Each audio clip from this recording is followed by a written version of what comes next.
16 वर्ष की उम्र के थे महाराज, कमल के समान नेत्र थे, श्याम वर्णी उनका शरीर था, विकसित उनकी भुजाएं थी, स्कंद फैला हुआ था, कटी प्रदेश क्षीण था, उठी हुई वो नासिका थी, ऐसी कांति, ऐसा तेज, ऐसी लावण्यता, ऐसी सौमनस्यता, ऐसी सुहृदता, ऐसी सौरभता उनके बप्पू से निकलती थी। ऐसा लगता था कोई नील मणि महाराज प्रकट हो गया हो, ऐसा लगता था साक्षात गोविंद प्रकट हो गए हो। जैसे सभा के अंदर प्रवेश किए महाराज, जो आज सुखदेव गोस्वामी के जो परदादा हैं, पराशर हैं, वो खड़े हो गए, खड़े होकर के अपनी दाढ़ी को बिछा दिया। महाराज व्यासदेव जी खड़े होकर के हाथ जोड़ लिए, आओ पुत्र चले आओ, तुम्हारा इंतजार था। जैसे सुखदेव गोस्वामी पहुंचे, सारा वातावरण, सारे लोग खड़े होकर के सुखदेव गोस्वामी का स्वागत करते थे। उसी से परीक्षित ने देखा महाराज यही लीला कुंज से लगता है पहुंचा है, तुरंत चरण पर गिर पड़े और चरण पर गिर पर प्रणाम करते हुए कहा, हे गुरुदेव कृपा करें, 7 दिन में तक्षक काटने से मृत्यु होगी, क्या कुछ मिल सकता है? क्या मुक्ति मिल सकती है क्या?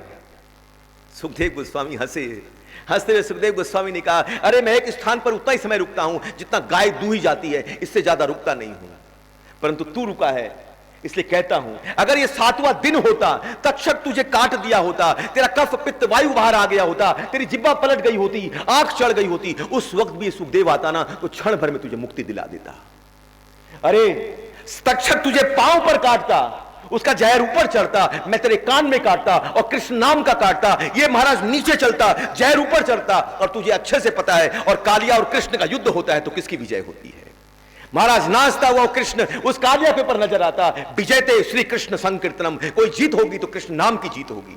अरे उस वक्त भी तुझे दे देता, मुक्ति की बात करता है। अरे तेरे पास 7 दिन का समय है, तो छोड़ मुक्ति फुक्ति, बैठ। ये सुखदेव कहीं नहीं रुकता है, पर तेरे लिए 7 दिन तक रुकूंगा, अब मुक्ति नहीं, तू बैठ, तुझे कृष्ण प्रीति प्रदान करता हूं। महाराज सुखदेव गोस्वामी ऊपर बैठे हैं, नीचे परीक्षित बैठे हैं, चारों तरफ से खचाखच भीड़ लगी है। कौन वहां पर नहीं बैठे हैं? सौनक ऋषि से सूत कहते हैं कि उस सभा के अंतर्गत में सूत कहते हैं मैं भी बैठा था। वहां पर में सांडिली बैठी है, वहां पर में ब्रह्मा बैठे हैं, रुद्र बैठे हैं, नारद बैठे हैं, वशिष्ठ बैठे हैं, शक्ति बैठे हैं, पराशर बैठे हैं, वेद व्यास बैठे हैं, कवि हवि अंतरिक्ष प्रबुद्ध पिपलायन बैठे हैं, अभिहोत्र हैं, द्रुमिल चमत्कार भाजन बैठे हैं। कौन नहीं है? भागुरी बैठे हैं, भारद्वाज बैठे हैं, बड़े बड़े ऋषि बैठे हैं। कौन सा ऐसा नहीं था? बल्कि यहां तक कहा जाए कि वहां पर 24 अवतार भी बैठे हो तो कोई बड़ी बात नहीं है। कहीं पर बैठ करके नरसिंह झांक रहे हैं, कहीं पर बरहा बैठे हैं, महाराज ऋषभ देव बैठे हैं, सब बैठ करके एक ही वांछा करते हैं कि सुख के मुख से निश्रित हुई श्रीमद् भागवतम का श्रवण हम प्राप्त कर पाए। अद्भुत सभा है। चारों तरफ से उस वृक्ष के नीचे बैठ करके महाराज ऊपर आसन करके वृक्ष की ओट में महाराज सुखदेव बैठे हैं, और चारों तरफ से आगे में सबसे परीक्षित बैठे हैं, और महाराज इधर तरफ से चारों तरफ से संतों ने घेर रखा है। यह जीवन की सबसे बड़ी उपलब्धि है कि अंत समय के अंतर्गत में संतों ने आकर के घेर ले। सोचो क्या उपलब्धि है, संत आ जाएं और हरि कथा मिल जाए, इससे बड़ी बात और कुछ नहीं हो सकती है। तभी वहां से देवताओं ने देखा कथा हो रही है, सारे के सारे देवता नीचे उतरे, और देवताओं ने आकर के सुखदेव गोस्वामी से कहा कि हे सुखदेव गोस्वामी क्या करते हो, कहां कथा करते हो, कोई आसन है? यहां पर एक वृक्ष के नीचे बैठे हो, एक काम करिए, चलिए हमारे साथ। इंद्र हाथ जोड़ करके बोलने लगे, हम चलिए अब मेरे साथ, आपको इंद्र आसन देते हैं, इंद्रासन पर आप बैठिए। और यहां कहां देखिए सारे नंग धड़ंग बैठे हैं। इंद्रासन पर जब कथा करेंगे तो बड़े बड़े देवता बैठेंगे, तैयार होकर के सब बैठेंगे, महाराज स्वर्ण से रजत अलंकारों से अलंकृत होकर के सारे बैठेंगे। उस सभा में कथा करिए, यहां कहां फकीरों के बीच में कथा कर रहे हैं। तभी महाराज सुखदेव गोस्वामी कहते हैं, क्वम कथा क्वम सुधा लोके क्वम कांचे क्वम मणिर्महा। तुम फटकार लगाई, तुम क्वम कथा, तुम इस कथा की श्रीमद् भागवतम की तुलना उस सुधा से करते हो। और परीक्षित ये देवता कहते हैं कि अगर इनको केवल परीक्षित को जिंदा ही तो रहना है, हमारे पास अमृत कलश है, हम अमृत पान करा देते हैं, आयु बढ़ जाएगी। भाई 7 दिन तक्षक ही तो काटेगा, अमृत का पान करवा देंगे, फिर देखते हैं कौन सा तक्षक काम करता है। सुखदेव गोस्वामी कहते हैं तो उस अमृत की तुलना, उस खारे अमृत की तुलना इस श्रीमद् भागवतम के अमृत से करता है। कहां ये अमृत और कहां वो अमृत? क्वम कथा क्वम सुधा लोके। अरे तूने जो अमृत पैदा किया है, एक तरफ असुर खड़े थे दैत्य वृत्ति को लेकर के, और एक तरफ तुम जैसे हमारा देवता खड़े थे जो कामनाओं से युक्त होकर के खड़े थे, और तुमने जब दोनों ने मिलकर के घर्षण किया है तब जाकर के ऐसा खारा अमृत निकला है। परंतु ये जो अमृत निकला है ये कोई साधारण अमृत नहीं है। एक तरफ महाभाव को लेकर के साक्षात स्वामिनी खड़ी थी, और एक तरफ अनंत अनंत रसों को लेकर के गोविंद खड़े थे, और उन्होंने विरह रूपी समुद्र के अंतर्गत में ही प्रेम की तुलिका डाल करके जब घर्षण किया है तब महाराज और कोई अमृत नहीं निकला, श्रीमद् भागवतम रूपी अमृत प्रकट हुआ है। इस अमृत की तुलना उस अमृत से करते हो। क्वम कांचे क्वम मणिर्महान, इस कांच की तुलना, इस मणि से तुम करते हो। एक बात सुनो, कथा कहीं नहीं जाएगी। अगर तुमको भी श्रवण करना है तो तुमको भी इस धरती पर ही आना पड़ेगा। इसलिए आज भी जहां जहां श्रीमद् भागवतम होती है, आपको जो जो सोफा, जो जो स्थान खाली दिखता है, कहीं खाली नहीं है। कौन सा देवता आकर के बैठता है आपको भी पता नहीं है। हनुमान जी कहीं ना कहीं बैठे हैं, किस रूप में बैठ करके कथा श्रवण कर रहे होंगे, कहां पर देवता होंगे और कहां पर में गोविंद भी बैठ करके कथा श्रवण कर रहे हैं। तो सामने बैठे हैं ठाकुर जी। ब्रह्मा जी से नारद जी ने पूछा ठाकुर जी को, हे ठाकुर जी अपना एक ठोस पता बताओ जहां पर आप मिलोगे ही मिलोगे। भाई जैसे आज के दिन में बोले तो अपना मोबाइल नंबर दे दीजिए प्लीज, आज की भाषा में। भाई आप मिलोगे, बैकुंठ जाता हूं नहीं हो, इधर जाता हूं नहीं हो, एक ठोस पता बताओ कि जहां आप मिलोगे ही मिलोगे। ठाकुर जी बोलते हैं, हे नारद, ना हम बसामी वैकुंठे योगी नाम हृदय न च मद भक्ता यत्र गायंती तत्र तिष्ठामि नारद। हे नारद, मैं वैकुंठ में वास नहीं करता, योगियों के हृदय में भी वास नहीं करता, परंतु जहां पर मेरा भक्त बैठ कर करके मेरी रसमय कथा करता है, वहां पर बैठ करके उस कथा का मैं श्रवण करता हूं। इसलिए जहां कथा होगी वहां पर मैं बैठूंगा।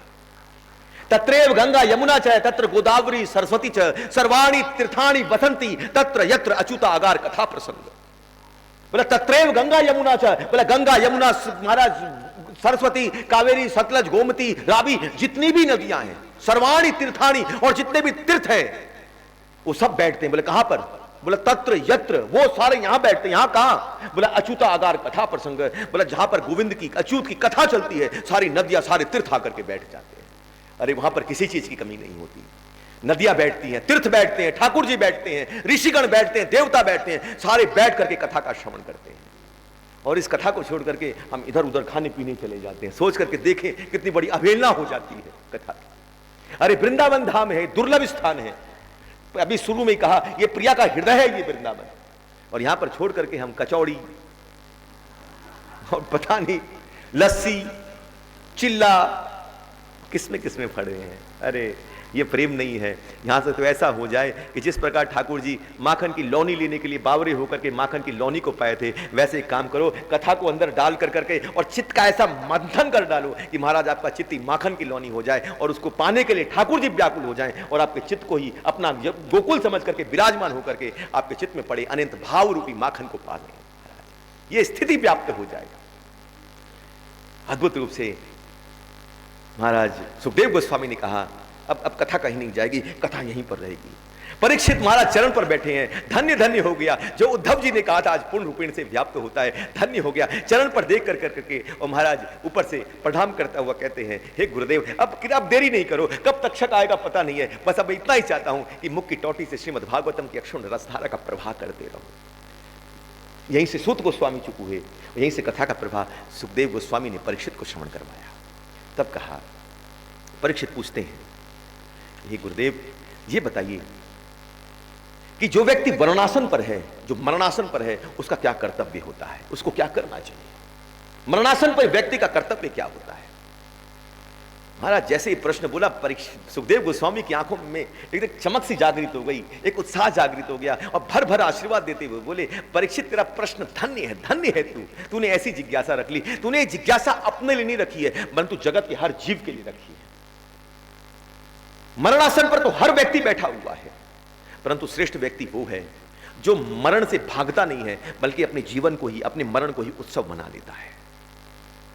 हम तो मरण से भागते हैं, मरण से डरते हैं। डरने की जरूरत नहीं है, टालने का प्रयास न करें, बल्कि मृत्यु को सजाने का प्रयास करें, तैयार हो जाएं मृत्यु के लिए। अरे एक चीज तो जो आएगी, बोले तैयारी क्या है? बोले मुख पर हरि नाम हो, आंखों पर हरि नाम को लेते हुए अश्रुधारा हो, कर्ण के अंदर में गोविंद की गुरु की वाणी हो, महाराज छाती के अंतर्गत में उस गोविंद का चित्त बैठा हुआ हो, चरण जो हो वो महाराज वृंदावन की बीथी की तरफ अग्रसर हो रहा हो।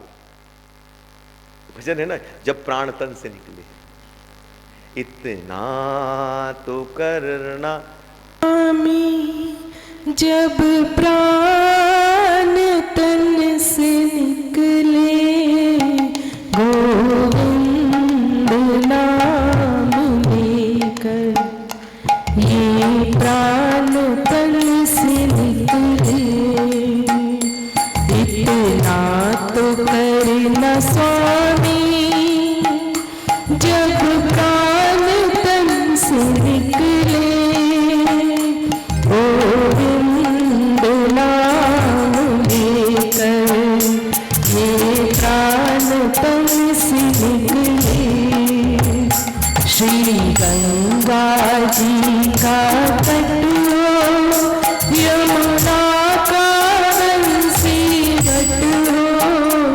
श्री गंगा जी का तट हो, यमुना का वंशी तट हो, मेरा रमणा निकट हो, तब प्राण तन से निकले, राधा रमणा मेरा निकट हो, तब प्राण तन से निकले, मेरा सांवरा खड़ा मुरली का स्वर भराओ, मेरा रमणा खड़ा मुरली का स्वर भराओ, तिरछा चरण खड़ा हो, जब प्राण तन से निकले, पीतांबरी कसी हो, होठों पे कुछ हंसी हो, पीतांबरी कसी हो, होठों पे कुछ हंसी हो, छवि मन में यही बसी हो, जब प्राण तन से निकले। सुखदेव गोस्वामी ने कहा, ये परीक्षित तेरा प्रश्न, तूने जो जिज्ञासा रखी है अद्भुत रूप से तूने रखी है। हर व्यक्ति मरणासन के ऊपर बैठा हुआ है, परंतु उसको अपने जीवन का कर्तव्य नहीं पता कि उसको जीवन में करना क्या है। पता नहीं कौन सी भाग में, कौन सी दौड़ में फंसा हुआ है और जीवन के कर्तव्य से पीछे हट गया है। तब कहा, ये संसार घाट की तरह है, जैसे नदी के दो घाट होते हैं। एक नदी का जो तट होता है, उसके पास जो घाट होता है वो कच्चा घाट होता है, और सीढ़ी के ऊपर जो घाट होता है वो पक्का घाट होता है। कोई एक माली सोचे कि इस कच्चे घाट में एक पौधा लगाऊं और पौधे की आयु 100 वर्ष की हो, और आगे चल करके पौधा बड़ा होगा और 100 वर्ष की आयु रहेगी, और उस पौधे को लगा करके चला जाता है, परंतु उस नदी की एक ऐसी लहर आती है कि उस पौधे को अपने साथ ले जाती है। वर्ष तो उसकी 100 वर्ष की थी, परंतु एक लहर खींच करके ले जाती है। परंतु अगर वही पौधा अगर पक्के घाट से कहीं बांध दिया जाए, वहां पर अगर बंधा हो, तो कितनी भी लहर आ जाए उस पौधे को अपने साथ लेकर के नहीं जा सकती है। बोले वैसे ही जीवन है ये, हम ये संसार उस नदी की तरह ही है, और उस घाट पर ये जीव बैठा हुआ है जिसको लगता है कि हमारी आयु 100 वर्ष की है, परंतु पता नहीं कौन सी लहर आएगी, कभी कोरोना की लहर, और पता नहीं कौन कौन सी लहर आएगी और कितने कितने जीवों को समेट करके अपने संग ले जाएगी। परंतु ये जीव भी अपने जीवन को कहीं ना कहीं पक्के घाट से, ठाकुर जी के नाम से, ठाकुर जी के धाम से, ठाकुर जी की सेवा से, ठाकुर जी के स्मरण से, ठाकुर जी की कथा से अगर अपने आप को बांध करके रखता है, तो कैसी भी लहर आ जाए, महाराज शरीर तो निकल जाता है, परंतु उसको संभालने के लिए, उस जीव को संभालने के लिए साक्षात ये नाम और धाम खड़ा हो जाता है। सत्य कहता हूं परीक्षित, तूने जो पूछा है अद्भुत प्रश्न पूछा है। आज एक सोच करके देखो, आज बड़े बड़े लोग जाते हैं, हजारों रुपए खर्चा करते हैं बंजिंग जंपिंग के लिए, करते हैं कि नहीं करते? हाँ, ऊपर चढ़ गए, कहां से कूदेंगे? बोले 5000 फीट से कूदेंगे, जितने ऊपर से कूदेंगे उतने ज्यादा पैसा, और सबसे ज्यादा हाइट है न्यूजीलैंड में। भाई वहां की जो हाइट है, बोले वहां से कूदने के लिए सबसे ज्यादा लाखों रुपए लगते हैं, और फिर कैमरा अलग रहता है। सोचिए, कूदने के लिए पैसे दे रहे हैं, लाखों रुपए देते हैं, और कूदते मस्त होकर के, और रील बना करके फिर जगत के सामने हम यहां से कूदे, हमने ये किया, हमने ऐसा किया, हमने वैसा किया। पर सोच करके देखो, वो आदमी जहां से आप कूद रहे हो वो कहे कि लाख रुपए, बोले काम करो मैं आपको 10 लाख रुपए देता हूं, पर आप जिस रस्सी से बंधे हो वो रस्सी नहीं रहेगी, अब कूदो। आप जो लाख रुपए दे रहे थे, आपके इसके बदले हम आपको 10 लाख रुपए देते हैं। हम जो कूदते हैं किसके भरोसे कूदते हैं? वो जो पीछे रस्सी बंधी है, जो हमको बांध के रखी है, जो पकड़ के रखी है, उसके भरोसे हम उस पर कूदते हैं। परंतु अगर रस्सी बंधी नहीं हो ना, तो लाखों करोड़ों भी कोई देगा तो कोई कूदने को तैयार नहीं होगा। बोले वैसे ही है, बोले संसार खाई है, संसार रूपी खाई में कूद जाओ, पर एक बात का ध्यान रखो कि कहीं ना कहीं ये दौड़ जो है, ये ठाकुर जी के नाम से, ठाकुर जी के धाम से, ठाकुर जी की सेवा से, ठाकुर जी की कथा से कहीं ना कहीं बंधी हो। अगर ये उससे बंधी रह गई ना, तो संसार की खाई में कितना भी कूदो, कितना भी आनंद युक्त होकर को, ये नाम धाम पकड़ करके खींच करके वापस आपको उस स्थिति पर ला करके विराजमान कर देगा। इसलिए कहते हैं मृत्यु जो है, मृत्यु जो है ये जीवन का दर्पण है। अंत समय में मृत्यु दिखाती है कि हमने जीवन भर क्या किया है। मृत्यु की तैयारी होनी चाहिए, मृत्यु को टालने का प्रयास कभी ना करना चाहिए। एक बात मैं एक एग्जाम्पल देता हूं, हमेशा देता हूं। एक बात समझ लो, किसी तालाब से होकर के आप निकल रहे थे और तभी अपने तालाब में देखा तो उस तालाब के मध्य से आपको एक सांप दिखाई दिया। आपने जैसे सर्प को देखा आप रुक गए, तालाब के मध्य सर्प है। तभी जब उस सर्प को देखा तो आपने देखा कि उस सांप के मुंह में एक मेढक है और मेढक को सांप ने पीछे से पकड़ रखा है। और सांप क्या करता है, चबाता नहीं है, उसको निगलता है, धीरे धीरे कर करके उस मेढक को अपनी गिरफ्त में ले रहा था। जितना था उसे और 2% अंदर, फिर 2% अंदर, उसको अपने अंदर में लेता चला जा रहा है। ये मेढक को पता है कि नहीं पता है कि वो सांप के मुंह में है? बहुत अच्छे से पता है कि सांप के मुंह में। आप देख रहे हो, तभी उस मेढक के सामने में आधा अंदर जा चुका था, तभी देखा कि उस सांप के, उस मेढक के सामने एक मधुमक्खी आई, मक्खी आई। मेढक ने क्या किया, फट अपनी जीभ निकाली और उसको खा गया। आप क्या बोलेंगे? सही बोलिए, क्या बोलेंगे आप? विचार आप ये देख रहे हैं, आप क्या बोलेंगे? अरे मर रहा है, सांप के मुंह में है और उसके बाद भी खाने को चाहिए, कर क्या रहा है ये? मूर्ख है क्या? सोच के देखिए, मूर्ख बोलेंगे कि नहीं बोलेंगे? हां कि ना? वो जानवर है। एक चीज अपने ऊपर दृष्टि डालें हम सब, ये काल सर्प है और हमारी आयु बहुत ज्यादा पकड़ते हैं इस कलिकाल के अंतर्गत। अभी जो समय चलता है, हमारी आयु कितनी होगी? 80, 90? भाई अभी जो 70-80 के हैं तो उनके लिए 90 ठीक भी है, पर हम जब तक पहुंचेंगे तो हमारे लिए 80 बहुत है। 70 भी पहुंच गए तो बहुत बड़ी बात हो जाएगी जो पहुंचेंगे तो। अगर हमारी आयु को 80 भी पकड़ते हैं हम, तो जिसकी आयु 40 वर्ष की हो चुकी है वो उस काल सर्प के मुंह में आधा जा चुका है। 41 हुई, 1% और अंदर, 42 और अंदर, 43 और अंदर, 44 और अंदर, 45 और अंदर, 50। हम सेलिब्रेशन करते हैं, 50वां मनाते हैं, मैसेज जा रहे हैं, सेलिब्रेशन हो रहे हैं, पैसे लुटाए जाते हैं। सोच करके देखिए कहां चले गए हम, सांप के मुंह में चले गए हैं। उसके बाद भी भाई उस मेढक को तो खाली मक्खी अच्छी लगती है, पर हमको देखिए उसके बाद भी आंख से देखने को अच्छा चाहिए, कान से सुनने को अच्छा चाहिए, जीभ से अच्छा खाने को चाहिए, अच्छा स्पर्श करने को चाहिए। अरे वो तो जानवर है, कुछ जानता नहीं है, उसको आप मूर्ख कहते हो, तो हमको क्या कहोगे? महामूर्ख, महामूर्ख।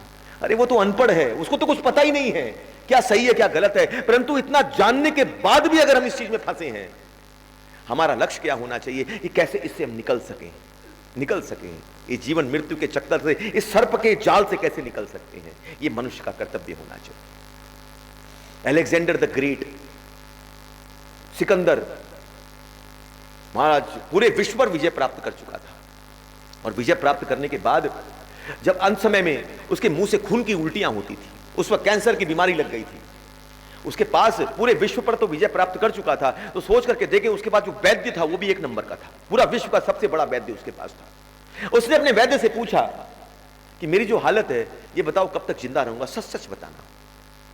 उसने कहा बहुत ज्यादा करोगे तो 5 दिन। अलेक्जेंडर हंसा, 5 दिन? उसने कहा मैं इस भारतवर्ष में मरना नहीं चाहता, मैं चाहता हूं कि अपने देश यूनान जाऊं और यूनान में अपने प्राण को छोड़ना चाहता हूं, यहां मरना नहीं चाहता। और यूनान जाने में यहां से कम 15 दिन लगेंगे, क्या तू मुझे 15 दिन तक जीवित रख सकता है? वैद्य ने हाथ जोड़ लिया, बोला 5 दिन से ज्यादा नहीं, बाकी ठाकुर जी की इच्छा है, मेरे हाथ में तो 5 दिन ही है। तभी अलेक्जेंडर ने कहा अच्छा ठीक है, जिंदा तो नहीं रख सके, पर मेरा एक काम करना, जब मैं मर जाऊं तो जिस कॉफिन के अंदर मुझे डाला जाएगा उसमें से मेरे दोनों हाथ को बाहर निकालना। उसने कहा ये समझ में नहीं आई बात। आज तक किसी की भी बॉडी अगर किसी कॉफिन के अंदर जाती है तो पूरी जाती है, कहीं पर बाहर नहीं निकलता है, बाहर अपशकुन माना जाता, सही नहीं होता है। पर आप राजा हो, आप कहोगे तो बॉडी आपके हाथ को बाहर निकाल देंगे, पर ये तो बताइए आप अपने हाथ को बाहर क्यों निकालना चाहते हैं? अलेक्जेंडर कहने लगा कि मैं इसलिए निकालना चाहता हूं कि जगत को यह दिखा देना चाहता हूं कि जिसने जगत पर विजय प्राप्त कर ली है, सारा जगत जिसकी मुट्ठी के अंतर्गत में है, पर अंत समय जब वो जाता है उसके दोनों हाथ खाली हैं, हाथ में कुछ भी नहीं है। सोच करके देखिए, हम जब जाते हैं हमारे कौन सी कफन के अंदर कौन सा पॉकेट होता है कि वहां पर कुछ डाल करके भेज दिया जाता है कि 500 रुपया कुछ खा लेना। क्या जाता है?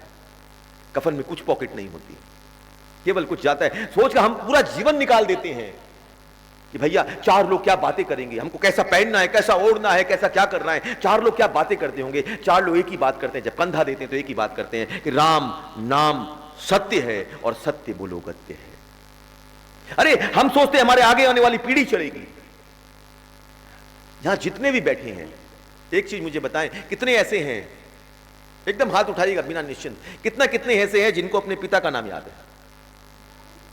हाथ उठाइए ना, कोई संकोच थोड़ी है। कितने ऐसे हैं जिनको दादा का नाम याद है? ये दूसरी पीढ़ी। कितने ऐसे हैं जिसको अपने परदादा का नाम पता है? कितने ऐसे हैं जिनको परदादा के पिताजी का नाम पता है? चौथा, उनके पिताजी, उनके पिताजी।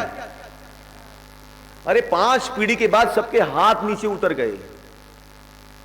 ब्याह के अंतर्गत में भी 7 पीढ़ी के नाम चाहिए होते हैं, तो परिवार में किसी के पास लिखा हुआ रहता है, वो पर्ची ले आओ क्या क्या नाम है। जगत में पता नहीं किसका किसका नाम याद रखते हैं, पर अपनी 7 पीढ़ी का नाम नहीं पता कि ऊपर में हमारे पिता के पिता के पिता के पिता के पिता कौन है, ये भी हमको याद नहीं है। और हम सोचते हैं कि अपने वंश को आगे बढ़ाएंगे। और यहीं पर देखिए ठाकुर जी के शरणागत हो रखे हैं, तो हमको एक एक वंश का पता है। कहां ध्रुव का वंश चलता है, अभी आएगा। उत्तानपाद का वंश, प्रियव्रत का वंश, आकुति, देवहूति, प्रसूति, इनके वंशों का वर्णन चलेगा। अरे कहां फंसे पड़े हैं। जब आदमी की मृत्यु होती है ना, तो पत्नी दरवाजे तक जाती है,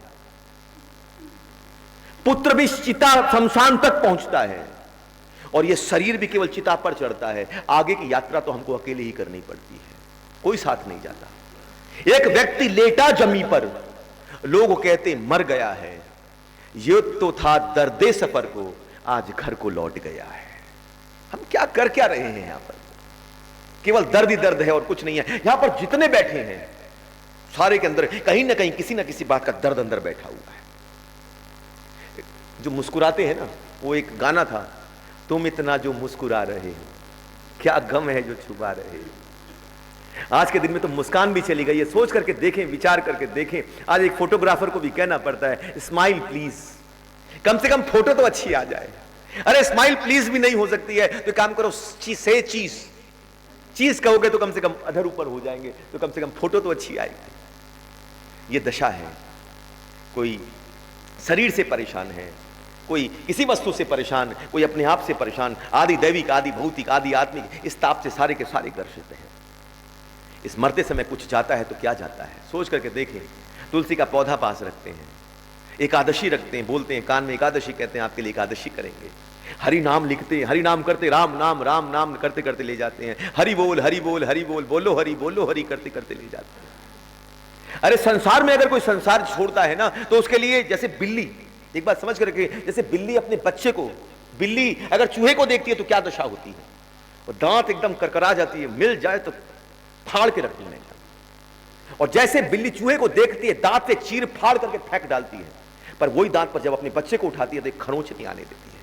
बोले वैसी काल है, जब कोई अभक्त को देख लेता है तो काल ककरा जाता है कि चीर फाड़ करके रख देता है, परंतु भक्तों को जब देखता है तो काल भी नतमस्तक हो जाता है और कहता है मुझे स्पर्श करो ताकि इस काल का भी उद्धार हो जाए। परीक्षित पूछते हैं जो मृत्यु आसन पर लेटा है, मरणासन पर बैठा है, उसका कर्तव्य क्या है? परीक्षित कहते हैं, सुखदेव कहते हैं कि कर्तव्य केवल एक ही है, श्रोतव्य, कीर्तितव्य और स्मर्तव्य। ये परीक्षित ध्यान रखना, ठाकुर जी की कथा का श्रवण करना, श्रोतव्य, कीर्तितव्य, ठाकुर जी का गुणगान करना, नाम लेना, और स्मर्तव्य, ठाकुर जी का स्मरण करना। श्रवणम, कीर्तनम और स्मरणम, ये तीन ही वस्तु हैं जो मरणासन पर व्यक्ति को करना चाहिए। यही 3 ऐसी चीजें हैं जो जीव का कल्याण कर सकती है। ये पूरी भागवत का जो आश्रय है, सार है, ये 3 ही चीज है कि कथा मिले। कथा के माध्यम से क्या मिले? बोले कथा के माध्यम से ठाकुर जी का नाम जागृत हो जाए। नाम से क्या मिले? बोले ठाकुर जी का चिंतन, स्मरण हमेशा जीवन में बना रहे। ये 3 चीज को लेकर की पूरी भागवत चलती है।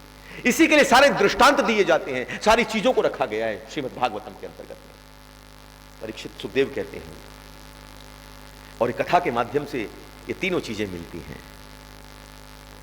कथा में तीनों चीजें हैं। इस आसन पर बैठ कर करके कीर्तितव्य होता है, आप जिस आसन पर बैठे हो उस आसन पर बैठ करके श्रोतव्य होता है, और यहां से जब बाहर निकलते हो तो स्मर्तव्य जागृत होता है। ये तीनों चीजें कहीं जागृत होती है तो यहीं से होती है।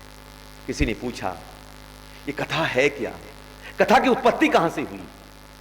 तब कहते हैं कि निकुंज मंदिर में जब प्रिया प्रीतम बैठते हैं, और बैठ करके जब ये प्रिया लालजू आपस में एक दूसरे से जब चर्चा करते हैं, और इस चर्चा को कहीं पर में कोई सखी, कोई गोपी अपने कर्ण में डाल लेती है और डाल करके बावरी होकर के बाहर निकलती है, और बाहर निकल कर अपनी सखियों के समक्ष बैठ करके जब प्रिया प्रीतम के उसी चर्चा को जब कहती है तो वो कीर्तन होता है, जो सुनती है वो श्रवण होता है, और फिर दोनों के चित्त में जाकर के वो ठाकुर जी का स्वरूप बैठता है, वो स्मरण होता है।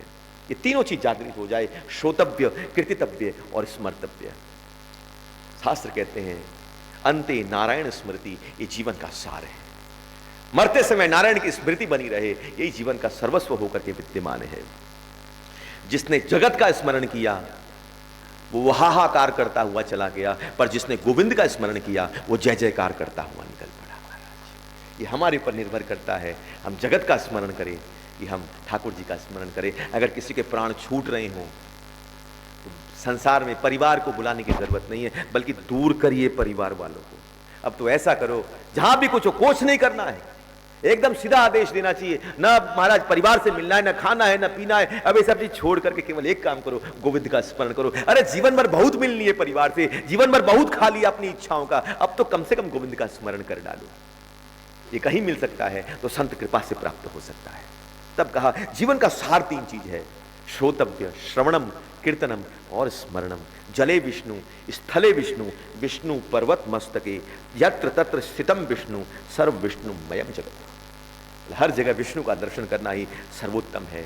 इसलिए कहते हैं सुखदेव गोस्वामी लास्ट में कहते हैं, योगी नाम नृप निर्णितम, हरेर नाम हु केवलम। योगी नाम नृप निर्णितम, योगियों ने, योगियों का राजा कौन है, योगियों में सर्वश्रेष्ठ कौन है? बोले एक ही योगी है, वो है शिव। योगी नाम नृप, हे राजन, हे परीक्षित, योगियों में योगी शिव ने निर्णय किया है कि मृत्यु आसन पर कोई बैठा है, उसके लिए एकमात्र कर्तव्य है, बोले हरेर नाम हु कीर्तनम, बोले खाली ठाकुर जी का कीर्तन है। इसी बात को तुलसीदास जी करते हैं, लिखते हैं, उमा कहूं मैं अनुभव अपना, उमा कहूं मैं अनुभव अपना, सत हरि नाम जगत सब सपना, सत हरि नाम जगत सब सपना। उमा कहूं मैं अनुभव अपना, उमा कहूं मैं अनुभव अपना, सत हरि नाम,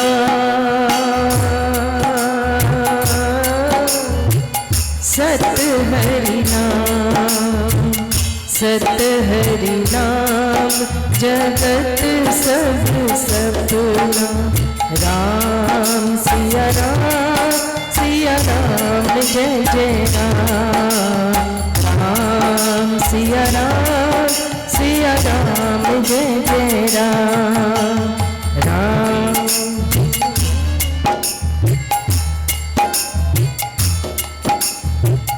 जिन हरि कथा,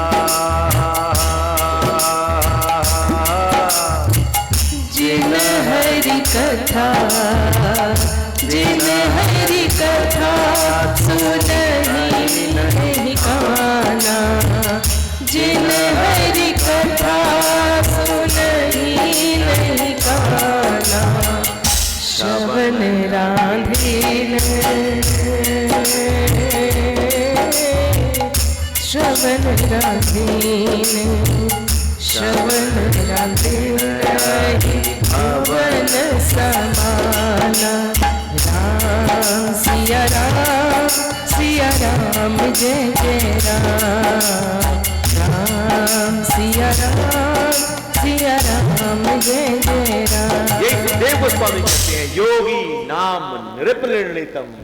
योगियों ने निर्णय किया है, डिसीजन निकाला है। सारे सारे योगी, महायोगी बैठे हैं और शिव अपने सिंहासन पर बैठ करके कहते हैं, सारे योगियों में योगी और निर्णय लिया है, बोला हरेर नाम हो कीर्तनम। इस कलिकाल में इस मरणासन पर जो जीव बैठा है उसके लिए एकमात्र कोई साधन है तो वो हरि नाम है। उमा कहूं मैं अनुभव अपना, ये शिव कहते हैं।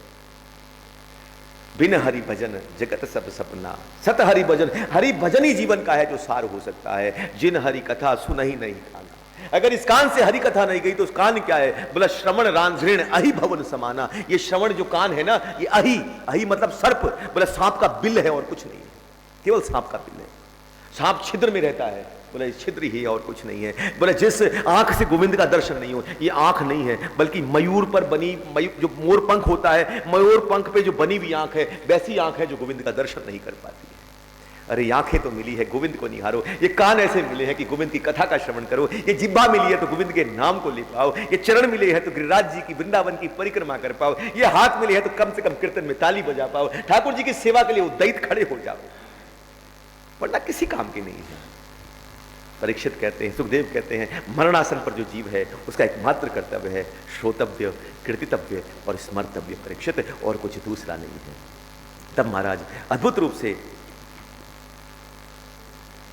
परीक्षित से कहते हैं, परीक्षित बाकी छोड़, मृत्यु की बात छोड़, अपने आसन को संभाल, अपनी वृत्ति को संभाल, अपने चित्त को संभाल और अपने मन को, अपने चित्त को ठाकुर जी के नाम में लगा, ठाकुर जी की कथा में लगा।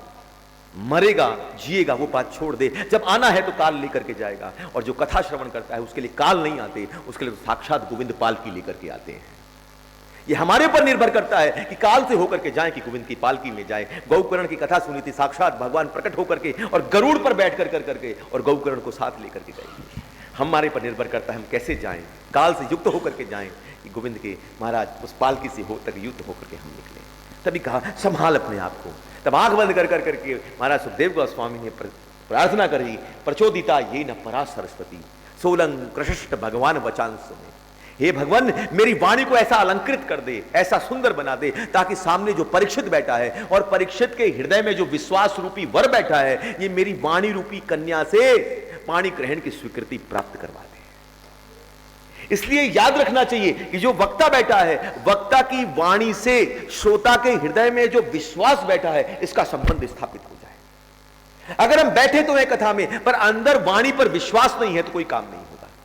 यही सुखदेव कहते हैं, सोलंग कृष्ण भगवान वचांसो, मेरी वाणी को ऐसा अलंकृत कर दे भगवान कि सामने जो परीक्षित बैठा है, मेरी वाणी रूपी कन्या से ये परीक्षित के हृदय में जो विश्वास रूपी वर बैठा है, ये पाणी ग्रहण की स्वीकृति दे दे, स्वीकार कर ले।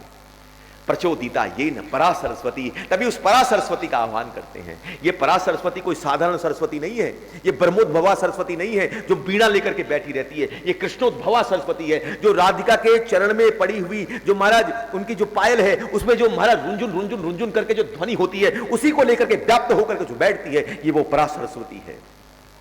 ठाकुर जी को भी अगर प्रिया का कहीं गुणगान करना हो, कहीं बात करनी हो, तो कहीं ना कहीं उस परा सरस्वती का आह्वान करते हैं, उससे प्रार्थना करते हैं, हे परा सरस्वती इस पर, इस कृष्ण पर कृपा कर। और जब ये परा सरस्वती ठाकुर जी की जिह्वा पर आती है, तब जाकर के ठाकुर जी प्रिया का कहीं गुणगान कर पाते हैं। अरे ठाकुर जी कि जितने भी भावनाएं हैं, ठाकुर जी के अंदर जितने भी भाव हैं, उसी भाव को गोपियां सखियां क्या करती हैं, उसको संदिनी शक्ति से युक्त कर करके और प्रिया को अलंकार से संयुक्त करती है। कई दिनों के बाद गोविंद जब स्वामिनी को देखते हैं और देखने के बाद गोविंद की आंखों में प्रिया को देख करके जो चमक पैदा होती है, आज सखियां उसी चमक को बलात् वहां से खींच कर करके और प्रिया के कुंडल के रूप में सुशोभित कर देती है। आज ठाकुर जी प्रिया की जो बेणी और बेणी के अंतर्गत में जो बेला, गुलाब, जूही, चंपा, चमेली, पुंडरीक, पाटिल अनेक प्रकार के पुष्प हैं, और उस पुष्प की गंध जब ठाकुर जी की नासिका में प्रवेश करती है और नासिका में प्रवेश कर करके ठाकुर जी को जो तृप्ति मिलती है, आज उस तृप्ति को ही सखियां खींच लेती है और प्रिया की निभी, माला साड़ी, निभी लहंगा फरिया के रूप में परिणित कर देती है। ठाकुर जी का जो श्याम वर्णी शरीर है, उसी श्यामता को बलात् वहां से खींच कर करके और प्रिया के केश में और प्रिया के कज्जर के रूप में अवस्थित कर देती है। जो ठाकुर जी का त्रिभंग स्वरूप है, उस त्रिभंग स्वरूप को ही सखियां बलात् वहां से खींच कर करके और प्रिया के कौंधनी के रूप में अवस्थित कर देती है। जब ठाकुर जी अपने अधर पर बंसी रख कर करके जब उसका नाद करते हैं, तो उसी बंसी ध्वनि को बलात् वहां से खींच कर करके और प्रिया के नूपुरों में स्वरों के रूप में आकर के स्थापित कर देती है। जब ऐसे अलंकारों से अलंकृत होकर के जब प्रिया निकलती है और ठाकुर जी के सपुर्द करके जब सखियां हस्तकमल पकड़ कर करके और ठाकुर जी के हाथ में सपुर्द करती हैं, और जब ठाकुर जी की दृष्टि जब प्रिया पर चढ़ती है, तो ठाकुर जी बावरे हो जाते हैं और ठाकुर जी देखते हैं प्रिया का ये स्वरूप है, तब वांछा करते हैं कि कैसे प्रिया का, महाराज प्रिया के रूप माधुरी का गुणगान करूं। तभी महाराज जी ऊपर देखते हैं हैं और गोलोक में पड़ी बैठी हुई उस परा सरस्वती का आह्वान करते हैं कि हे परा सरस्वती, मुझ पर कृपा कर, ताकि मेरी जिह्वा पर आकर के बैठ, अगर मेरी जिह्वा पर आकर के बैठेगी तब जाकर के कहीं ना कहीं मैं अपनी प्रिया का गुणगान प्राप्त कर पाऊंगा। अद्भुत रूप से वो सरस्वती जब ठाकुर जी पर भी कृपा करती है तो ठाकुर जी कहीं ना कहीं प्रिया का गुणगान कर पाते हैं। आज उसी परा सरस्वती का आह्वान करते हैं। प्रचोदिता ये न परा सरस्वती, ये ब्रह्मोद्भवा सरस्वती नहीं है, ये बीणा लेकर के नहीं बैठी है, ये बल्कि प्रिया के नुपुरों को लेकर करके, अद्भुत स्वरूप को लेकर के बैठी है। इसी बात को राजा सुधानिधि कहती हैं कि विद्या परा कुछ है, परा विद्या कुछ है तो वो दो है, दो अक्षर हैं। वो दो अक्षर क्या हैं? बोला रा और धा। ये राधा नाम ही साक्षात वो परा विद्या होकर के बैठता है। और जब राधिका भी, जब ठाकुर जी भी उस राधा नाम को स्वीकार करते हैं और जिह्वा पे बैठ कर करके अपनी स्वामिनी का गुणगान कर पाते हैं, ये प्रचोदिता ये न परा सरस्वती। तब विशेष रूप से महाराज आह्वान करने के बाद कहा, हे परीक्षित, श्रीमद् भागवतम में 10 लक्षणों का वर्णन किया। सर्ग विसर्ग स्थान पोषण उति मनवंतर ईशानु कथा निरोध मुक्ति और आश्रय, इस 10 लक्षणों का वर्णन किया। प्रथम जो 2 स्कंद है, पहला श्रोता और वक्ता का निरूपण करता है, दूसरा स्कंद जो है अधिकार का निरूपण करता है, तीसरा जो स्कंद है वो सर्ग है, चौथा विसर्ग है, पांचवा स्थान है, छठा पोषण उति मनवंतर ईशानु कथा निरोध मुक्ति और आश्रय, 10वां स्कंद आश्रय है, 11वां स्कंद मुक्ति है और 12वां स्कंद निरोध है। इस लक्षणों का वर्णन किया। तब महाराज अद्भुत रूप से सारी कथा तैयार थी। तब परीक्षित ने कहा, हे गुरुदेव आगे की चर्चा सुनाए। तब उन्होंने कहा कि वृंदावन की बीथी के अंतर्गत में 2 संतों का मिलन हुआ, एक उद्धव और एक विदुर। उद्धव और विदुर, उद्धव ठाकुर जी की पादुका लेकर के आए थे। ठाकुर जी अपनी लीला संवरण कर चुके थे और उद्धव को अपनी पादुका प्रदान किए और कहा इस पादुका को लेकर के बद्री का आश्रम चले जाना। और उसी पादुका को लेकर के महाराज आज उद्धव वृंदावन पहुंचे और यहां पर में विदुर जो थे महाराज तीर्थाटन करते हुए वृंदावन जब पहुंचे तो वहां पर में 2 संतों का मिलन हुआ, उद्धव और विदुर। अद्भुत मिलन हुआ। जब 2 संत मिलते हैं और जो 2 संत मिलकर करके एक सजातीय संघ, एक वर्गीय संत मिल जाएं और उनके मध्य में एक तत्व को लेकर के जब चर्चा उदित होती है, वही चर्चा ही कथा को उदित कर देती है, उसी को कथा कहते हैं। तभी विदुर हाथ जोड़ करके थे, हे उद्धव जी, आप ठाकुर जी के बड़े नजदीक हैं। ठाकुर जी के अंतिम, जब ठाकुर जी अपनी लीला संवरण कर रहे थे तो अंतिम उपदेश आपको दिए। आप ठाकुर जी के बहुत पास हैं, बहुत नजदीक हैं, आपको ठाकुर जी की बहुत कृपा मिली है। उद्धव बोले, मैं तो पास ही पास था पर तुम ज्यादा नजदीक थे। बोले, मैं कहां था? बोले, मैं तो ठाकुर जी के पास बैठा था पर तुम तो ठाकुर जी के हृदय में बैठे थे। विदुर बोले, मैं कैसे हृदय में बैठा था? बोले, बात तो मुझसे कर रहे थे और मैत्रेय से कर रहे थे, पर बार बार एक ही बात कहते थे, विदुर आएगा तो विदुर को ये बताना, विदुर आएगा तो विदुर को ये बताना। अरे पास बैठना बड़ी बात नहीं होती विदुर जी, किसी के हृदय में बैठना बड़ी बात होती है। तुम तो गोविंद के हृदय में बैठते हैं। अरे हम कहते हैं राधारमण मेरा है, हम कहते हैं गुरुदेव मेरा है, परंतु किसी दिन गुरुदेव और राधारमण खड़े होकर के कह दें ये शिष्य, ये भक्त मेरा है, उस दिन समझ लीजिएगा आप उनके हृदय में वास करते हैं। ये श्रेष्ठता होती है। विदुर कहते हैं उद्धव तू बड़ा है, उद्धव कहते हैं हे विदुर तू बड़ा है। एक दूसरे में चर्चा चलती थी। विदुर कौन है? विदुर कृष्ण चरण चिंचरित हैं, जिन पर कृष्ण की विशेष कृपा हुई है वो विदुर हैं।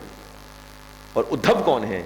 उद्धव वो है जिस पर राधिका की विशिष्ट कृपा हुई है, प्रिया चरण चिंचरित है।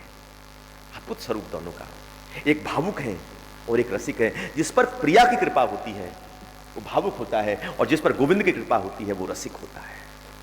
और एक रसिक और भावुक मिले हैं। और उद्धव, विदुर बार बार पूछते हैं, हे उद्धव जी क्या संदेश दिया भगवान का, ये मुझे बताइए, मैं सुनना चाहता हूं। अद्भुत स्वरूप है विदुर।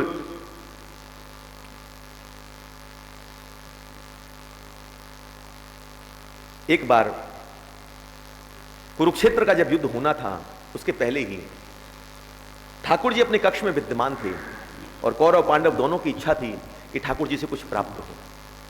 तभी शकुनी ने कहा कि कल ठाकुर ने, गोविंद ने कहा है कि सुबह की बेला में जो सबसे पहले पहुंचेगा वो जो मांगेगा गोविंद उसको प्रदान करेंगे। एक बात सुन, सुबह में सबसे पहले पहुंचना और एक काम करना, केवल उसी को मांगना। अगर तू चाहता है कुरुक्षेत्र का युद्ध जीते तो गोविंद को ही लेना और कुछ मत लेना। दुर्योधन बोला, समझ गया मामा, पूरी बात समझ गया। बोला, वापस समझ ले, और कितनी भी चीज मिल जाए सब त्याग करना, पर लेना तो केवल गोविंद को ही लेना और कुछ मत लेना। महाराज यहां सुबह की बेला थी, यहां दुर्योधन, ठाकुर जी 4:30 बजे क्या उठे, उसके पहले 2 बजे रात्रि में दुर्योधन पहुंच चुका था और पहुंच करके ठाकुर जी के कक्ष में पहुंचा। ठाकुर जी शयन कर रहे थे, पर अभिमानी था, इसलिए अभिमानी था तो ठाकुर जी के शीश पर जाकर के खड़ा हो गया। और इधर महाराज ठाकुर जी का स्मरण करते करते अर्जुन पहुंचे और अर्जुन ठाकुर जी के चरण पर जाकर के खड़े हुए। जैसे ठाकुर जी की निद्रा खुली थोड़े समय के बाद ही, और ठाकुर जी ने देखा पार्थ, अरे पार्थ तू बोल, क्या चाहिए तुझको, किस लिए आया है? तभी दुर्योधन पीछे से बोला कि मैं पहले आया हूं, मेरी इच्छा पूरी होगी। ठाकुर जी ने कहा, देख मैंने जिसको देखा है पहले उससे कहा है, मुझे पार्थ पहले दिखाई दिया, इसलिए मैं उसकी इच्छा पूरी करूंगा। बोल पार्थ तुझको क्या चाहिए? पार्थ ने कहा, मुझे कुछ नहीं चाहिए, मुझे कुछ चाहिए तो केवल आप चाहिए, इसके अलावा कुछ नहीं चाहिए। ठाकुर जी ने कहा कि हे पार्थ, हे अर्जुन, मैंने ये प्रण किया है कि पूरे कुरुक्षेत्र के युद्ध में मैं शस्त्र अस्त्र शस्त्र कुछ नहीं उठाऊंगा, और एक तरफ मैं हूं बिना अस्त्र शस्त्र का और दूसरी तरफ मेरी अक्षुणी नारायणी सेना है, बोल तुझको क्या चाहिए? अर्जुन बोले, भगवान मुझे चाहिए तो केवल आप चाहिए और कुछ नहीं चाहिए। दुर्योधन चौंका, बोले मूर्ख है क्या अर्जुन, ये निहत्था कृष्ण किस काम का? क्या वहां पर जला करके, क्या कुरुक्षेत्र के मैदान में क्या गाय दुहानी है जो इसको लेकर के जाएंगे? जब अस्त्र नहीं उठाएगा, शस्त्र नहीं उठाएगा तो किस काम का? अर्जुन बोलता है मुझको यही चाहिए। अर्जुन, दुर्योधन बोला मैं तो बच गया। तभी ठाकुर जी ने दुर्योधन की तरफ देख करके बोला, बोल दुर्योधन तुझको क्या चाहिए? दुर्योधन बोलता है, जब छोटे ने मांग ही लिया है तो जो बचा हुआ है मुझको दे दो, और क्या, नारायणी सेना मेरी हुई। बोल करके ठाकुर जी ने कहा, ठीक है नारायणी सेना तेरी हुई दुर्योधन, और मैं निहत्था जो वो अर्जुन का हुआ। इधर महाराज अर्जुन नाचता हुआ चलता था, जीत पक्की जीत पक्की जीत पक्की। महाराज शकुनी देख करके खुश हो गया। शकुनी को लगा जब तो जरूर कृष्ण को मांग लिया है। शकुनी ने हाथ पकड़ा, ए भांजे ले लिया कृष्ण को? बोला मामा तेरी बुद्धि मती मारी गई है, कृष्ण ले लो कृष्ण ले लो। क्या करेंगे उस कृष्ण का? बोलता युद्ध में अस्त्र नहीं उठाऊंगा, शस्त्र नहीं उठाऊंगा। क्या करना है उसको? उसको खाली नी हारना है? क्या करना है उसको देख करके? माखन मिश्री खानी है? क्या करना है? अरे बावरा हो गया मामा, मैंने तो नारायणी सेना ले ली। महाराज शकुनी बोले तूने आज बहुत बड़ा गलत कर दिया, अगर वो बैठा भी रहता है ना, उसका बैठना भी पूरे कुरुक्षेत्र को जिता देता। महाराज इधर में महाराज दुर्योधन नारायणी सेना लेकर के नाचता था, परंतु इधर जैसे ही पहुंचा है महाराज अर्जुन पहुंचा। आज कुंती बुआ भागती हुई आई और अर्जुन को प्रणाम करती है। जैसे अर्जुन को प्रणाम किया, अर्जुन पीछे घुमा, युधिष्ठिर ने हाथ पकड़ा, माता क्या करती हो? पुत्र है। कुंती बुआ कहती, आज मैं अपने पुत्र को प्रणाम नहीं करती हूं, बल्कि आज अपने पुत्र के निर्णय को मैं प्रणाम करती हूं कि संसार के सारे आकर्षण को छोड़ दिया और आज उसने गोविंद को स्वीकार किया है। धन्य ऐसा पुत्र है जो महाराज आकर्षणों से वंचित होकर के जिसने गोविंद को स्वीकार किया है। इधर महाराज पूरे पांडव नाचते थे, जीत पक्की हो गई जीत पक्की हो गई जीत पक्की हो गई, परंतु अद्भुत रूप से इधर में ठाकुर जी चुपचाप बैठे थे। सबने बोला ठाकुर जी आप हमारे पक्ष में आ गए, अब तो जीत पक्की हो गई। ठाकुर जी बोले मैं नहीं मानता कि जीत पक्की हो गई, अभी भी मुझे संदेह है। महाराज कुछ समय निकला, ठाकुर जी बोले अब मैं संधि करके आता हूं। कुंती बुआ ने जाकर के पूछा, भगवान संधि करने जाते हो? जिन्होंने ऐसा किया, भगवान ने बोला मैं जानता हूं वो दुराचारी है, वो संधि नहीं करेगा। मैं संधि करने नहीं जा रहा हूं, परंतु बहुत बड़ा काम करने जा रहा हूं। ठाकुर जी वहां पर पहुंचे और दुर्योधन से कहा कि तूने कहा था कि 12 वर्ष का वनवास और 1 वर्ष का अज्ञातवास करने के बाद में तू वापस हस्तिनापुर का राज्यपाट लौटाएगा, तो लौटा। दुर्योधन हंसने लगा, बोला मूर्ख हो क्या जो लौटाऊंगा? भगवान ने कहा ठीक है मत लौटा, कम से कम 5 गांव दे दे, 5 गांव ही दे दे। दुर्योधन बोला 5 गांव की बात छोड़ो केशव, 5 गांव क्या, एक सुई की नोक के बराबर भी भूमि नहीं दूंगा। ये क्यों कहा दुर्योधन ने? क्योंकि दुर्योधन भी जानता है कि अगर धर्म को 5 गांव भी मिल गए ना तो पता नहीं कैसे विस्तार कर लेगा, मेरा पूरा अधर्म नष्ट कर करके धर्म की स्थापना कर देगा। धर्म इतना ताकतवर है, युधिष्ठिर का प्रकोप, युधिष्ठिर का बल इतना तेज है कि महाराज पूरे अधर्म को नाश करके धर्म की स्थापना कर देगा। तभी महाराज ठाकुर जी ने बोला ये तूने दुर्योधन गलत किया है। जैसे गलत शब्द सुना दुर्योधन आक्रोश में आया और महाराज कहा सारे सैनिकों से कहा इस दूत को बंदी बना दो। ठाकुर जी हंस पड़े, बोले जिसको 10 दिशाएं नहीं बांध सके। महाराज कौन कौन सी दिशाएं प्रयास करती है मेरा दर्शन करने के लिए, और तू मुझे बांधने का प्रयास करता है। मेरे नैन पटल अगर भ्रिकुटी हिला दूं ना तो कोटि कोटि ब्रह्मांड नीचे गिर जाए, और तू मुझे बांधने का प्रयास करता है। ठाकुर जी ने अपना विश्व रूप दिखाया। महाराज इधर से उधर गिरते थे, दुर्योधन गाली देता था। उसी समय विदुर उठे और विदुर ने कहा ए दुर्योधन तेरी हर बात को मैंने सहा, पर अब सहन नहीं कर सकता हूं, अभी भी मौका है, इस गोविंद के केशव के चरण पर गिर जा। ये इतने दयालु करुणा बरुणालय है कि अभी भी तुझे क्षमा कर देंगे। लगता है तू खड़ा हमारी तरफ से है, पर बात इनकी तरफदारी करता है, निकल यहां से। विदुर ने शीश पर लगाया धनुष और मारा चौखट पर रख दिया। मैं तो यही चाहता था कि इस स्थान से छोड़ करके निकलूं। जिस स्थान पर मेरे गोविंद का अपमान होता है उस स्थान पर रहना उचित नहीं है, बोल करके निकल पड़े। यहां से विदुर निकले और इधर से गोविंद निकले। आज गोविंद नाचते नाचते जाते थे। महाराज कहते थे जीत पांडव तुम्हारी पक्की है। पांडव बोले गोविंद आज ऐसा क्या हो गया कि जीत पक्की है? जिस वक्त तुम आए तब पक्का नहीं किए, पर आज ऐसा क्या करके आ गए कि तुम कहते हो कि जीत पक्की हो गई है? बोले अरे आज और कुछ करके नहीं आया, कौरवों का धर्म, कौरवों का पुण्य, कौरवों का सर्वस्व वहां से निकाल दिया है। विदुर उनके जीवन से निकल गए हैं, अब समझ लेना हमारी जीत पक्की हो गई है। मैं और कुछ करने नहीं गया था, उनके जीवन से वो धर्म को निकालने गया था, उस पुण्य को निकालने गया था जो विदुर के रूप में वहां बैठा था। और जब तक विदुर वहां होते न युधिष्ठिर, तब तक हमारी जीत पक्की नहीं थी। विदुर निकल गया है, अब हमारी जीत पक्की है। ऐसे विदुर हैं जो गोविंद से अति प्रिय होकर के व्याप्त होते हैं। विदुर अगर कुछ सोचते हैं तो केवल गोविंद के लिए, और गोविंद कुछ सोचते हैं तो विदुर के लिए सोचते हैं। और दूसरी तरफ ये उद्धव है, जहां पर अद्भुत स्वरूप है उद्धव जी का। उद्धव जी प्रिया चरण चिंचरित हैं। श्रीमद् भागवतम बोलती है विष्णु नाम प्रवरो मंत्री कृष्णस्य दयित सखा शिष्यतो बृहस्पति साक्षात उद्धव बुद्धि सत्तम। महाराज भगवान को भी अगर मंत्रणा करनी हो, यहां लिखा है कि विष्णुनाम प्रवरो मंत्री। मंत्री किसको कहते हैं? बस 5 मिनट और कथा। ठाकुर जी को भी अगर कुछ मंत्रणा करनी हो, सलाह लेनी हो, तो उद्धव से लेते थे। हे उद्धव जी बताइए क्या करूं मैं, मुझे क्या करना चाहिए, मेरे लिए क्या उचित है, मेरे लिए क्या अनुचित है, ये पूछते थे ठाकुर जी उद्धव जी से। और कृष्ण से दैत सखा शब्द को 5 मिनट और आराम से धैर्य के संग 5 मिनट और फिर हम, क्योंकि मेरे लिए बहुत भारी काम है इस तरह कथा को खींचना जिस तरह मैं खींच रहा हूं। कृष्ण से दैत सखा। दैत शब्द पूरी भागवत में 2 बार आया। एक आया ठाकुर जी कह रहे हैं उद्धव के लिए। दैत का अर्थ क्या होता है? दैत का मतलब होता है लंगोटिया। लंगोटिया का मतलब क्या होता है? लंगोटिया यार का मतलब, हां, सब समय संग्रह, सब समय संग। लंगोटिया यार का मतलब होता है कि तेरी लंगोटी मैं पहन लूं, मेरी तू पहन ले, पता ही नहीं चले किसका कौन। एक ही बक्से में दोनों लेकर के आए हैं, कौन सा तू पहनता है कौन सा मैं पहनता हूं ये भी नहीं पता, उसको लंगोटिया यार कहते हैं। उद्धव भगवान ठाकुर जी जो उतारते हैं उसी को उद्धव पहनते हैं। आज तक उद्धव ने बचपन से लेकर के जिस अवस्था तक पहुंचे, जो गोविंद ने उतारा है उसी को उद्धव ने केवल धारण किया है। ठाकुर जी बोलते दैत सखा है, मेरा लंगोटिया यार है। और दूसरा दैत शब्द दिया गोपियों ने ठाकुर जी के लिए। जयति तेदिकम जन्मना ब्रज शयत्र इंदिरा शाश्वतत्र। अब कहते हैं दैत दृश्यता देखता। ये प्रेमियों की भाषा है जहां दैत शब्द आता है। एक जगह उद्धव के लिए आया और एक जगह गोपियों ने ठाकुर जी के लिए कहा। ऐसा दैत सखा है ठाकुर जी का। और शिष्य तो बृहस्पति, और बृहस्पति का शिष्य है साक्षात। ऐसा ज्ञानी है कि दूसरा कोई नहीं है। और साक्षात उद्धवो बुद्धि सत्तम, ऐसी बुद्धि है, ऐसी तीक्ष्ण बुद्धि है कि हर चीज का निवारण हल लेकर के बैठता है।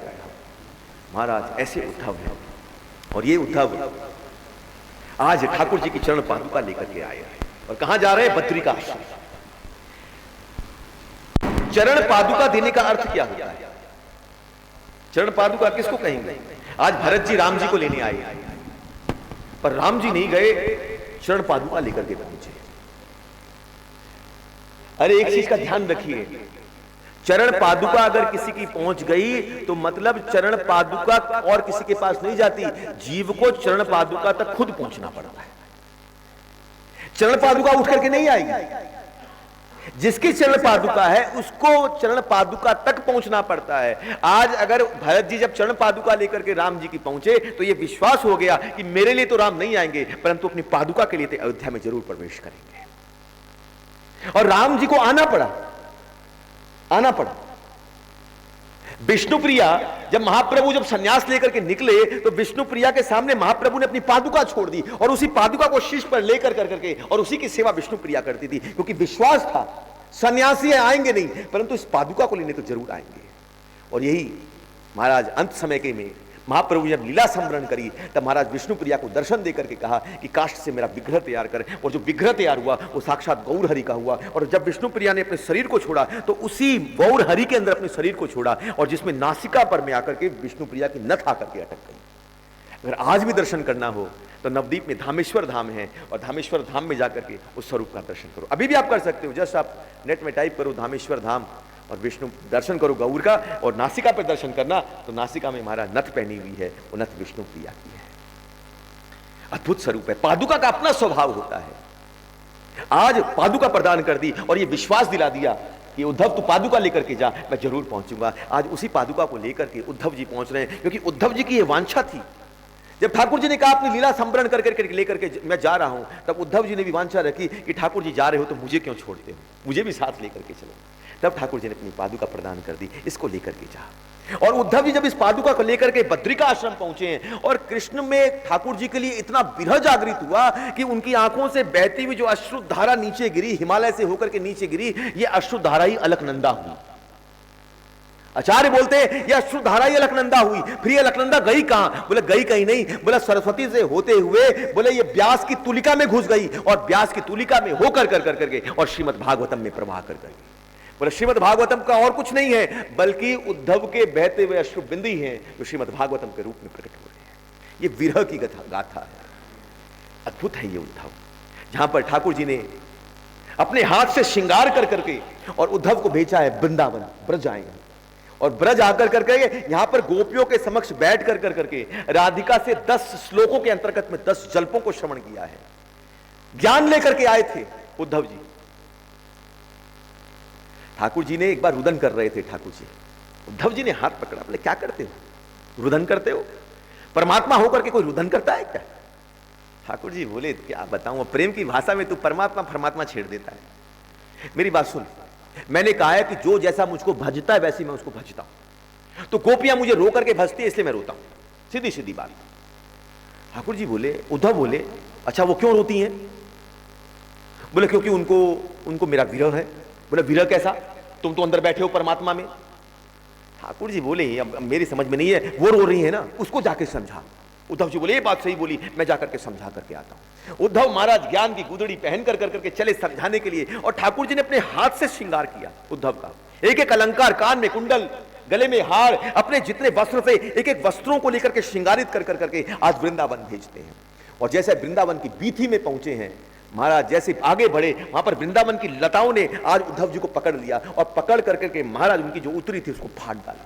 मानो ऐसा कर रहे हो कि वृंदावन के कण कण भी आज ज्ञान गुदड़ी, ज्ञान से युक्त होकर करके और फाड़ करके चिथड़ा कर करके विराजमान कर देंगे। जब ये ज्ञान की गुदड़ी उतरेगी तब जाकर के कहीं प्रेम की गुदड़ी पहनी जाएगी।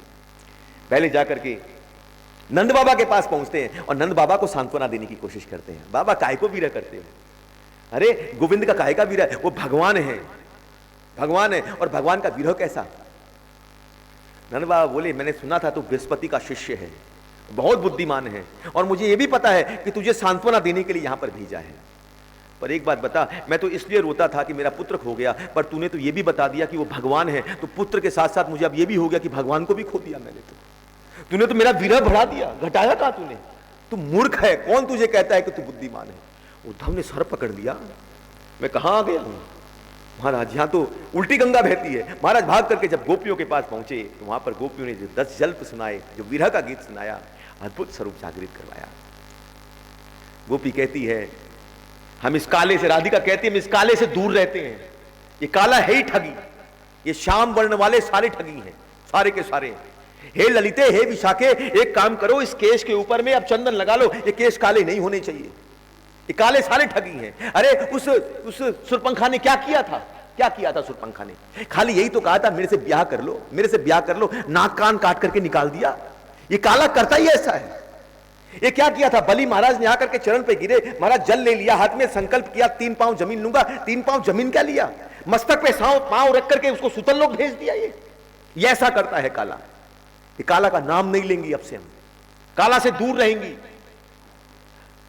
महाराज उद्धव सर पकड़ करके बैठ गए, काले से दूर रहेंगे, दूर रहेंगे, पर मुख में जब से आया हूं तब से काले का ही नाम ले रही हूं। ऐसा कैसा प्रेम है? बावरे से हो गए। और उद्धव जब वहां से निकले तो महाराज ज्ञान की गुदड़ी उतर रखी थी और प्रेम की गुदड़ी पहुंच करके जब ठाकुर जी के पास पहुंचे तो हाथ पकड़ करके ठाकुर जी को अंदर लेके गए और हाथ पकड़ करके कहा, तुझे शर्म नहीं आती है? वहां पर गोपियां रोती है और यहां तू बैठा हुआ है। तब ठाकुर जी ने हाथ पकड़ करके कहा, हे उद्धव, अब तू मेरी बात समझ सकता है, अब तू समझ सकता है। अब मैं तुझे बताता हूं कि मैं दूर क्यों हूं। मैं जिससे प्रेम करता हूं ना उद्धव, उसको अपना मिलन नहीं देता, उसको अपना विरह प्रदान करता हूं। और जो विरह में आस्वादन होता है ना, वो मिलन में भी नहीं होता है। संगम विरह विकल्पे विरहो न संगम मस्तस्य एकव सब एव संगे त्रिभुवन तन्मयी विरहे। जो विरह में आस्वादन है ना, वो मिलन में नहीं होता। ललिता ने पूछा एक बार राधिका से, हे राधिका ये बता, तुझे गोविंद का मिलन अच्छा लगता है कि गोविंद का विरह? राधिका कहती है, मिलन में वो आस्वादन नहीं होता जो विरह में होता है। संगम विरह विकल्पे विरहो न संगम मस्तस्य एकव सब एव संगे त्रिभुवन तन्मयी मिरे। जब वो गोविंद सामने होता है तो केवल सामने होता है। हे ललिते, जब वो सामने नहीं होता ना तो कण कण में वही दिखाई देता है। कोई पत्ता भी हिले तो मन करे तो आ गया क्या? कोई श्याम वरणी को दिख जाए तो लगता है वो आ गया है क्या? हर क्षण क्षण, हर पल पल में, हर वस्तु के अंतर्गत में उस गोविंद का दर्शन होता है। तमाल वृक्ष देख लूं तो मन करता है लिपट जाऊं, मेरा गोविंद खड़ा होगा। अद्भुत स्वरूप है विरह के अंतर्गत में।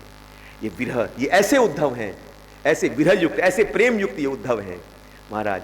उद्धव में और कृष्ण में, तो उद्धव को देख लेना और ठाकुर जी को देखें तो पहचानना मुश्किल हो जाएगा कि उद्धव कौन है और कृष्ण कौन है। ऐसे एक दूसरे के एकदम बराबर दिखते हैं। बस केवल 3 चीज की कमी है। उद्धव के पास 3 चीज नहीं है। पहला, मोर पंख नहीं है, दूसरी बंसी नहीं है, और तीसरी टेढ़ी टांग नहीं है। अगर ये 3 चीजें हैं जो केवल गोविंद अपने पास रखते हैं, और ये जो स्वरूप है ये सत्य का स्वरूप है, बंसी चिदात्मकता का स्वरूप है, और बंसी जो टेढ़ी टांग है यही आनंदात्मकता का स्वरूप है। यही ठाकुर जी को कृष्ण बना देता है, जो उद्धव को उद्धव रूप में खड़ा रखता है। आज ऐसे उद्धव और महाराज विदुर का मिलन हुआ। विदुर बार बार पूछते हैं उपदेश दें, परंतु महाराज जिन्होंने प्रिया से प्रेम तत्व सीखा हो और गोविंद चरण में जाकर के भगवत तत्व लिया हो, वो सीधी बात कैसे कर सकता है? उसने महाराज प्रेम का ऐसा वर्णन किया कि उद्धव महाराज विदुर जी चौंक पड़े। विदुर जी कुछ सृष्टि का प्रकरण जब पूछने लगे तब उद्धव जी ने हाथ जोड़ करके कहा, ये सामर्थ्यता मेरे पास नहीं है, सारा ज्ञान गोपियों ने उतार दिया है। अगर यही सुनना है तो मैत्री जी के पास चले जाओ। कृष्ण ने भी यही कहा था कि मैत्री विदुर तेरे पास आएगा, और मैं यही उपदेश देता हूं कि हे विदुर जी, आप मैत्री के पास चले जाओ। यहां से महाराज उद्धव जी बद्रिका आश्रम निकलते हैं पादुका लेकर करके, और महाराज विदुर जी मैत्री मुनि के पास जाते हैं। और मैत्री मुनि जैसे ही विदुर जी को देखते हैं स्वागत करते हैं। महाराज मैत्री सिंहासन पे बैठा के चरण प्रक्षालन विदुर जी करते हैं, मुख पर और शीश पर जल रख रहे हैं और हाथ जोड़ करके प्रार्थना करते हैं। मैत्री बोलते हैं, बोलिए विदुर जी, क्या पूछना चाहते हैं? तब महाराज विदुर जिस प्रश्नों को रखते हैं, अब उस प्रश्न का आस्वादन हम कल करेंगे। कल यहाँ से कथा करते हुए आगे चलेंगे, और यहाँ से करके क्योंकि समय 7:15 बज रहे हैं अभी, प्रसाद, और प्रसाद के बाद फिर बहुत सुंदर संकीर्तन भी, अखिलेश भैया बॉम्बे से आए हैं, बहुत सुंदर संकीर्तन भी उदित होगा, तो उसका आस्वादन हम करेंगे।